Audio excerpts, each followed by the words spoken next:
От лица коллекционеров поздравляем всех с наступающим Новым годом и хотим представить выставку, которая разместилась в чудесном дворце Дома дружбы народов, называется «Новогодние открытки». Здесь представлено собрание частных коллекций различных открыток, начиная с дореволюционного периода и заканчивая известными художниками, таких как Зарубин, Четвериков, Пахитонова, а также фотокомпозиционные работы Дергилева. Открытки дореволюционного периода в основном представлены американского и германского производства. Это из коллекции Иванова Георгия.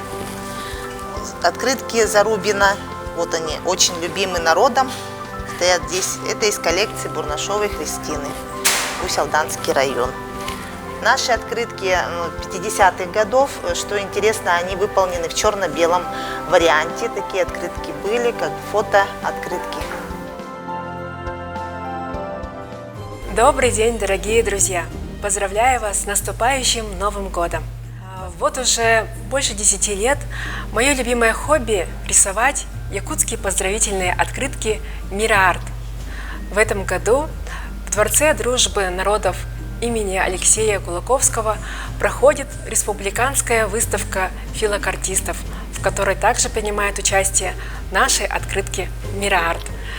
В экспозиции представлены как открытки прошлых лет, которые выпущены ограниченным тиражом и являются уже редкостной находкой для коллекционера, так и совсем новые открытки, которые вышли только в этом году.